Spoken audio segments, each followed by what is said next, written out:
Welcome back to my channel Ghumfire र मेरो world cup म्याचको लाइभ रियाक्सनमा फेरि पनि स्वागत छ हजुरहरूलाई। आजको म्याच चाहिँ जापान भर्सेस ब्राजिल छ नकआउट 32 बाट। दुईटा टिमबाट चाहिँ एउटा टिम चाहिँ आज नकआउट हुँदैछ र अभियसली एसियाबाट चाहिँ जापान एकदम स्ट्रङ टिम हो र जापानले चाहिँ ब्राजिललाई टक्करकै दिन्छ।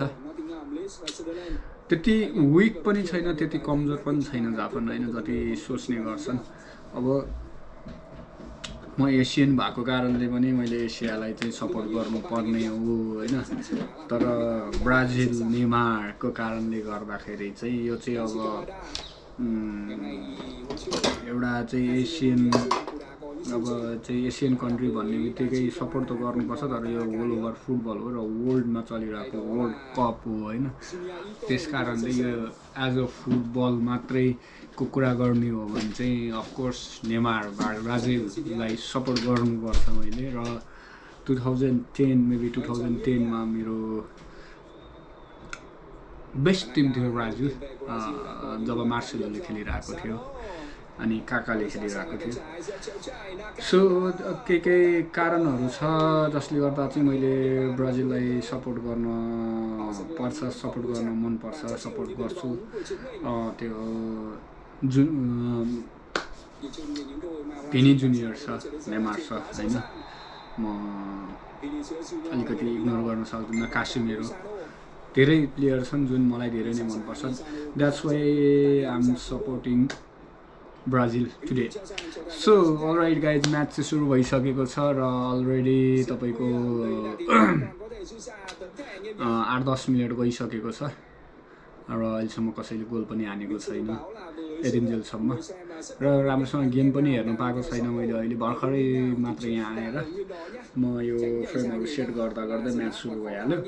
अनि त्यसपछि यहाँ यसो अलिअलि काटसाट फुल भइरहेको छ, यताउति गर्दै 10-11-12 मिनट गइरहेको छ र 0-0 मा छ।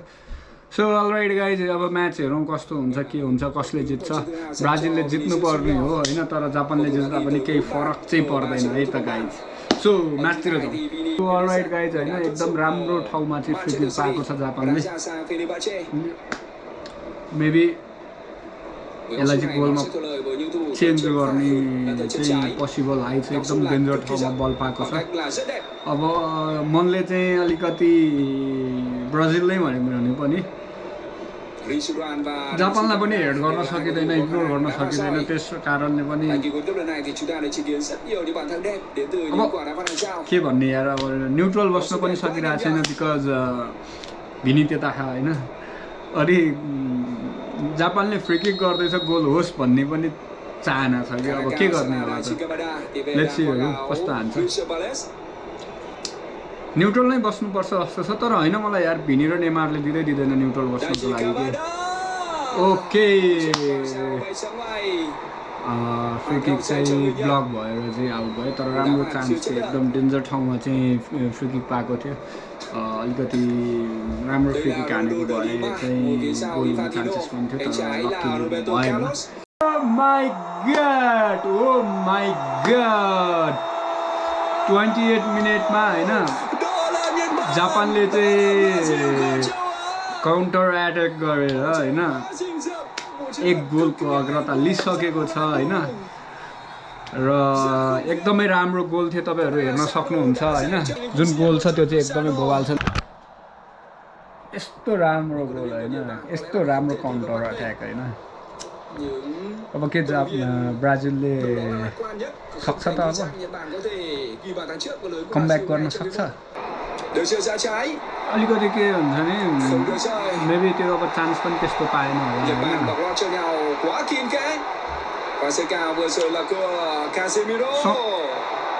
समटाइम्स चाहिँ के हुन्छ भने हैन, ओके पास खेल्नुपर्छ हैन, सेल्फिस खेल्नु हुँदैन, तर समटाइम्स चाहिँ कस्तो हुन्छ भन्दाखेरि चान्स चाहिँ लिनुपर्छ के। अब गोल गर्ने खालको छ भने अथवा चाहिँ एउटा चान्स चाहिँ लिनुपर्छ कि अहिले भिनीले राम्रो चान्स पाएको थियो त्यो पास नदिएर सुट हानेको भए मेबी त्यो गोलमा चेन्ज हुनसक्थ्यो कर्नरमा हुनसक्थ्यो अथवा वरेभर जे पनि हुनसक्थ्यो होइन तर एउटा पास दिनाले चाहिँ त्यो सबै कुरा बिग्रिन्छ कि अहिले भिनीले चान्स लिएको भए मेबी गोल हुनसक्थ्यो होइन तर भएन ब्राजिलको सानो मिस्टेकले गर्दाखेरि मेबी यो गेम हार्यो भने चाहिँ एकदमै नराम्रो हुन्छ है गाइज किन भन्दाखेरि सानो मिस्टेक गरिरहेको छ ब्राजिलले जस्तो मिस पास दिने सर्ट नहान्ने जस्तो चाहिँ गरिरहेको छ ब्राजिलले होइन मेबी यही कारणले गर्दा अर्को एउटा गोल फर्काउन पनि सक्छ जापानले किन भन्दा जापान पनि कमजोर टिममा चाहिँ पर्दैन होइन एकदम स्ट्रङै पर्छ फ्रम एसिया सो यस्तो मिस्टेक गरिरहेछ कि मिस पास दिएको पासहरू चाहिँ जापानको उनीहरू चाहिँ प्लेयरसँग नपुगिकन जापानको टिमले चाहिँ प्लेयरले चाहिँ लिइरहेको छ त्यसपछि काउन्टर अट्याक गरिदिरहेको छ होइन अनि के अरे डिबक्समा गएर चाहिँ सर्ट हानिरहेको छैन सर्ट हान्नुपर्ने बेला सर्ट हानेको छैन पास खेलिरहेको छ पास दिएको मिस पास भइरहेको छ डिबक्सनिर यस्तो चिजले चाहिँ मेबी ब्राजिलले हार्न सक्छ तर एट द एन्ड भिनी छ टिममा होइन र जुनैसुकै बेला पनि भिनीले चाहिँ गेम चेन्ज चाहिँ गराउन सक्छ त्यो लेभलको प्लेयर हो भिनी चाहिँ so let's hope maybe goal फर्काउँछ हाफ अगाडि पनि अब यदि हाफ अगाडि पनि गोल फर्काउन सकेन र यस्तै खेल्दै गयो भने मेबी जापानले ब्राजिललाई हराउन पनि सक्छ जापानले चाहिँ ब्राजिललाई एकदमै धेरै प्रेसर दिइरहेको छ नेक्स्ट गोलको लागि होइन एकदमै धेरै चान्स लिन कोसिस गरिरहेको छ सर्ट हानिरहेको छ होइन एकदमै धेरै प्रेसर दिइरहेको छ यही पारामा गयो भने चाहिँ जापानको अर्को पनि गोल हुन्छ गाइज यसरी नै गयो भने जापानको अर्को पनि गोल हुन्छ पास पनि एकदम राम्रो छ काउन्टर एट्याक गरिरहेको छ स्पिड छ सर्ट छ जापानको होइन अलराइट गाइज फर्स्ट हाफ चाहिँ भइसकेको छ र फर्स्ट हाफमा चाहिँ जापान 1 र ब्राजिल 0मा सकिएको छ होलोभर हेर्ने हो भने चाहिँ पोजिसन चाहिँ राम्रै होल्ड गरेको छ ब्राजिलले 66% चाहिँ पोजिसन होल्ड गरेको छ सर्ट पनि आँट्लिएको छ होइन सर्ट अन टार्गेट 3 छ पास चाहिँ 358 छ होइन होलोभर चाहिँ ब्राजिलकै राम्रो छ अफकोर्स ब्राजिलको राम्रो हुनै परिहाल्यो होइन बट गोल चाहिँ हान्न सकेको छैन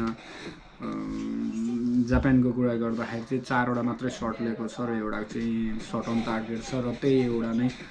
गोल बनेको छ पोजिसन भन्ने हो भने अफकोर्स 34% मात्रै छ र पास पनि 163 मात्रै छ होइन सो लेट्स होप ब्राजिलले सेकेन्ड हाफमा चाहिँ गोल फर्काउँछ र गेममा चाहिँ ब्याक हुन्छ र भिनीले अलिकति आफ्नो जादु पनि देखाउँछ भन्ने लागिरहेको छ लेट्स होप सेकेन्ड हाफ हेरौँ कस्तो हुन्छ सेकेन्ड हाफ सुरु हुनै लागेको छ सेकेन्ड हाफ सुरु हुनै लाग्दाखेरि चाहिँ अलिकति म्याचको कुरा गरौँ जापान चाहिँ 1 गोलले अग्रता लिएर बसेको छ भने ब्राजिल अलिकति डाउनमै छ आजको म्याचमा र ओभर म्याचको कुरा गर्ने हो भने जापानले एकदम राम्रो खेलिरहेको छ यति भन्दै गर्दाखेरि चाहिँ ब्राजिल चाहिँ नराम्रो टिम भन्न खोजेको होइन तर सरप्राइज जित पनि हुनसक्छ जापानको लागि र फ्यान्सहरूको लागि यस्तो राम्रो हेड हानेको थियो तर जापानको किपरले सेभ गरिदियो होइन ब्राजिल र जापानको म्याच हिस्ट्री हेर्ने हो भने चाहिँ 2टा म्याच भएको रहेछ र एउटा म्याचमा चाहिँ ब्राजिलले 3-0ले हराइदिएको रहेछ भने दोस्रो म्याचमा चाहिँ जापानले 3-2ले हराएको रहेछ जापान 3 र ब्राजिल 2 र यो चाहिँ थर्ड म्याच रहेछ र लेट्स होप अब थर्ड म्याच चाहिँ ब्राजिलले नै जित्छ होइन अलि सिधा ठाउँबाट चार्ज हान्न पाइरहेको सुट गर्न पाइरहेको छैन कि जापानले त्यस्तो चान्स दिइरहेको छैन कि सुट हान्न पायो भने चाहिँ गोल छिर्छ होइन तर अनलक्किली जापानले त्यो चान्स चाहिँ दिइरहेको छैन कि ब्राजिललाई लिटरली गाइज होइन गोल छिरिसकेको किपर एकतिर ढलिसकेको थियो होइन किपर एकतिर ढलिसकेको थियो लगाइज कर्नर चाहिँ पाएन रहेछ तर काउन्टर एट्याक के त्यसपछि सिधै काउन्टर एट्याक के लिटरली गाइज एकदम बिग चान्स थियो जुन चाहिँ गुम्यो कि अहिले गाइज ब्राजिलले एकदमै धेरै राम्रो गोल हानेको छ होइन एकदमै धेरै चाहिँ यस्तो खतरा गोल हान्दियो नि होइन ब्राजिलले यस्तो राम्रो गोल हान्दियो होइन पुरै नगरौँ कि लिटरली गाइज धेरै नै राम्रो गोल हान्दियो र सँगै चाहिँ जापान 1 र ब्राजिल 1 भइसकेको छ होइन एट दि इन्ड होइन अब अफकोर्स ब्राजिल भने ब्राजिल नै हो मैले भने त कुनै पनि बेला चाहिँ गेम चेन्ज हुनसक्छ भनेको थिएँ नि त त्यही नै हो होइन र तपाईँहरू हेर्न सक्नुहुन्छ गोल एकदमै राम्रो गोल छिरेको छ होइन मेरोले गोल हानेको रहेछ मेबी त्यो अफसाइड दिनुहोस् होइन अस्ति बुढीवालाको नङले गर्दा अफसाइड भएको थियो कोलम्बियासँग त्यस्तै अफसाइड भइदियो भने चाहिँ ल्याङ हुन्छ होइन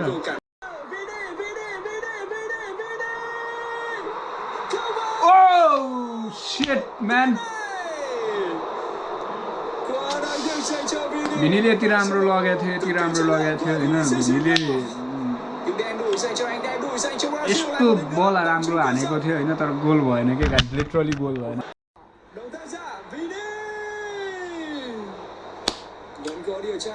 भिनीको राम्रो चान्स थियो यार यहाँनिर होइन फेरि पनि डिफेन्डले चाहिँ सेभ गरिदिएको छ र कर्नर पाएको छ एकदम राम्रो चान्स थियो होइन गोल हुने चान्स तर मेबी जापान चाहिँ अब पेनाल्टीसम्म जाने कोसिस गर्दैछ ब्राजिललाई चाहिँ पेनाल्टीसम्म लिएर गएर हराउने कोसिस गर्दैछ लेट्स होप हामीले 2026 को वर्ल्ड कपमा चाहिँ पहिलो पेनाल्टी सुट आउट हेर्न पाउँछौँ ब्राजिल भर्सेस जापानको होप त्यो गरौँ तर खै भिनीले दिन्छ जस्तो मलाई चाहिँ लाग्दैन होइन किनकि भिनीलाई गोल चाहिएको छ अहिले तर जापान पनि कम छैन गाइज होइन भिनीलाई गोल हान्न दिँदैन क्या ब्राजिलको राम्रो चान्स छ यहाँनिर र गोल र सँगै लास्ट मिनटमा मैले भनेको थिएँ नि गाइज होइन लास्ट मिनटमा पनि गेम चेन्ज हुनसक्छ ब्राजिलको भनेर होइन र लास्ट मिनटमा चाहिँ सेकेन्ड गोल हानेस लगत्तै ब्राजिलकोले चाहिँ यो म्याच चाहिँ अलमोस्ट जितिसकेको छ भन्दा पनि फरक पर्दैन ब्राजिल 2 र जापान चाहिँ 1 गोल भइसकेको छ आएको थिएँ लुक एट हियर राम्रो गोल हानेको छ होइन सो आजको लागि रियाक्सन भिडियो चाहिँ यहीँ सकिन्छ अर्को भिडियोमा भेट्नेछु बाई बाई